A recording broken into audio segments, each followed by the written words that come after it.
रोज असा विचार करते की उद्या व्हिडिओ टाकेल, पण तो उद्या येतच नाही. मग आज असं ठरवलं की चला आजच व्हिडिओ टाकायचा, म्हणून सकाळी लवकर उठले आणि एडिटिंगला सुरुवात केली. तर पाहू शकता काल रात्री बरेचसे जे ब्लाऊज होते ते मी पूर्ण करून ठेवले, जे मला हात शिलाई आणि हुकलूकसाठी द्यायचे होते.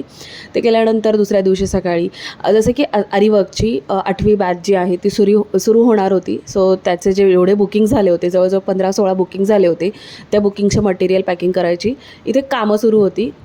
साईड बाय साईड आम्ही मटेरियलसुद्धा पॅकिंग करत होतो आणि त्याचबरोबर इथे बघा मी लेबलिंग वगैरे सगळं करून ठेवलं होतं. साईडला लिहून ठेवलं जातं प्रत्येक जेव्हा पण बुकिंग येईल तेव्हा त्या बुकिंगचं नाव, नंबर, ॲड्रेस वगैरे सगळं प्रॉपरली लिहून जातं. जे पार्सल डिस्पॅच झालं आहे त्याचं ट्रॅकिंग ID वगैरे सगळं शेअर केलं जातं स्टुडंटला.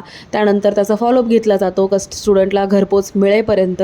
अशी खूप सारी लेंदी प्रोसिजर असते. तुम्ही म्हणता ना ताई तू व्हिडिओ का नाही रोजच्या रोज टाकत, तर एक काम उरकलं की दुसरं काम माझ्या मागे सुरूच असतं. तुम्ही सर्वांनी इतका सुंदर रिस्पॉन्स देताय की त्या इतक्या कामामध्ये मी इतकी गुरफटून गेलेली आहे ना, आणि त्यामुळे एक काम बघायला गेलं तर एका कामाकडे थोडंसं दुर्लक्ष होतं.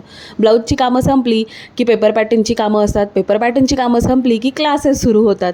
सो असं स्टेप बाय स्टेप माझ्या सगळ्या गोष्टी सुरू असतात. तरी पण मी जसं म्हणेल एक व्हिडिओच्या सुरुवाती उद्या टाकेल असं करण्यापेक्षा मी आज ठरवलं की आजच तुमच्यासोबत व्हिडिओ शेअर करायचा आणि माझ्या आयुष्यात काय चाललं ना हे तुम्हाला नक्की दाखवायचं. कारण तुम्ही माझ्या आवाजामुळे आणि माझ्या कामामुळे मोटिवेट होता हे मला माहिती आहे. सो त्यासाठीचा आजचा छोटासा व्हिडिओ मी तुमच्याशी शेअर करत आहे. तुम्ही पाहू शकता कालचे बरेचसे पार्सल गेले, त्यानंतर दुसऱ्या दिवशीसुद्धा बरेच पार्सल आम्ही प्रिपेअर करून ठेवले आणि दुसऱ्या दिवशी, कारण एकाच दिवशी एवढे पार्सल आपले जात नाही, कारण आपले पेपर कटिंगचे सुद्धा पार्सल असतात. सो काही लिमिट आहे, त्या लिमिटनुसारच आपले पार्सल आहेत, कारण आपले पार्सल हे COD नसतात, सगळे प्रीपेड पार्सल असतात. अजूनपर्यंत CODचे ऑप्शन मी अवेलेबल केलेला नाही आहे, पण लवकरच मी त्या प्रयत्नात आहे. अवेलेबल केला पेपर पॅटर्नसाठी तर मी नक्की तुमच्याशी व्हिडिओच्या मार्फत शेअर करेन. सो इथे मी काय केलं, पहिले टॅग्स वगैरे लावून घेतले प्रॉपरली, कारण मग मला ज्या गोष्टी करायच्या होत्या त्या मी माझ्या पद्धतीने करून घेतलेल्या आहेत. ज्या कस्टमरचे, ज्या स्टुडंटचे पार्सल गेलेले असतात त्यांचे टॅग्स दुसरेसुद्धा असतात आपल्याकडे की ज्याचं आपल्याला ट्रॅकिंग ID ट्रॅक करता येतो. त्यानंतर मध्येच माझं एक पार्सल येणार होतं, पण ॲक्च्युली त्या दादांनी जवळजवळ मी 6 बॉक्सेस म्हणजे 6 बॉक्सेसच्या ऑर्डर्स केले होते. त्यातले एकच बॉक्स इथे आला. मे बी मला असं वाटतं की 2 ऑर्डर माझ्या पडल्या असतील, त्यामुळे ही पहिली ऑर्डर आली आणि दुसऱ्या 5 बॉक्सची ऑर्डर येणं बाकी होतं. सो मी फ्लिपकार्टवरून हे आपले पेपर कटिंग जे पाठवते ना मी, त्याचे हे बॉक्सेस आहेत. मला वाटतं ह्यामध्ये साधारणतः 50 बॉक्सेस असतील. तर अशा प्रकारे मी असे 6 बॉक्स मागवले होते, म्हणजे टोटल 300 बॉक्स जे आहेत ते मला मागवले होते. त्यातला पहिली मे बी मला असं वाटतं की ऑर्डर आलेली आहे. सो हे सगळं चेक वगैरे प्रॉपरली करून घेतलेलं आहे आणि दुसरं पार्सल मग मी ट्रॅकिंगला घेतलं की बाबा खरंच माझं दुसरं पार्सल कुठे अडकलं, कारण ही सगळी प्रीपेड ऑर्डर असते.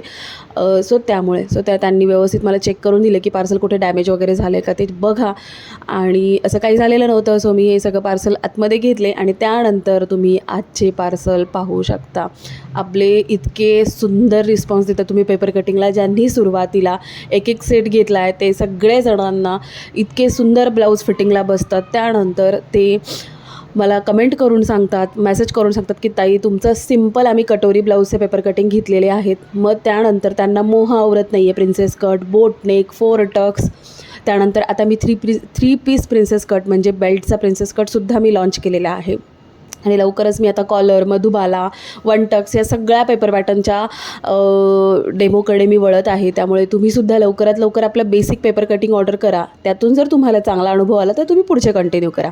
आपल्या बऱ्याच स्टुडंट आहेत की ज्यांना खूप चांगला अनुभव येतो आहे आणि त्याच्या बेसवरती ते पुढचे पेपर कटिंग्स घेतात आणि त्यांचा व्यवसायसुद्धा खूप सुंदर पद्धतीने चालू झाला आहे, इन्कम सुरू झाला आहे. कारण आत्ता जसं तुम्ही मार्केटमध्ये पाहताय की आपल्या व्यवसायाला मरण नाही आहे आणि तयार पेपर कटिंग हाताशी जर असतील ना तर तुम्ही पटकन एखादा ब्लाऊज आला तर त्या ब्लाऊजमध्ये तुम्हाला पहिल्यांदा ठरवायचं आहे की डीपनेक आहे की बोटनेक.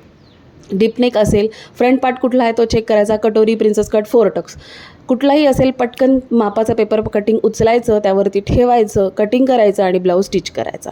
स्टिचिंगचे सुद्धा आपले सगळे व्हिडिओ आपल्या यूट्यूब चॅनलवरती अवेलेबल आहेत, ते सुद्धा तुम्ही जाऊन बघू शकता. सो अशा प्रकारे आज तर तुम्ही पाहताय की इतके सारे पार्सल होते. तर ह्यामध्ये ना कटोरीचे पेपर कटिंग्स जास्त आहेत आपल्या, कारण आपल्या सगळ्या स्टुडंटला माझे कटोरी ब्लाऊजचे जे काही त्यांनी आत्तापर्यंत व्हिडिओ बघितलेले आहेत ते सगळ्यांना खूप छान ब्लाऊज बसतात. त्यामुळे आपले पेपर कटिंग कटोरी ब्लाऊजचे जास्त सेल आउट होतात आणि त्यानंतर त्यांना त्याचा अनुभव आल्यानंतर त्या प्रिन्सेस कटसुद्धा घेतात आणि ते सुद्धा ब्लाऊज खूप सुंदर फिटिंगला बसतात. हवं तर मी साईडला तुम्हाला आपल्या कस्टमरची किंवा स्टुडंटची जी काही रिस्पॉन्स येतो कसे बसतात त्याचेसुद्धा मी इथे साईडला थोडेसे त्यांचे स्क्रीनशॉट शेअर केलेले आहेत, तुम्हीसुद्धा नक्की बघू शकता. सो सध्या माझ्या आयुष्यात अशा प्रकारे रुटीन सुरू झालेलं आहे.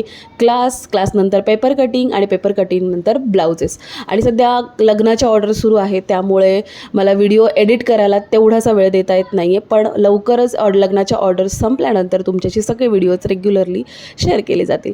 सो आजचा व्लॉग इतकाच. आता नरेंद्र जातील पोस्टामध्ये हे पार्सल टाकण्यासाठी. इथून नंतर माझे 2 बॅचेस आहेत, त्या काही मी शूट करणार नाही आहे, क्लासेस घेणार आहे. आणि असा होता माझा आजचा व्लॉग. कसा वाटला नक्की कमेंट करून सांगा. लाईक शेअर करायला विसरू नका. चला भेटूया पुढच्या व्लॉगसोबत. बाय.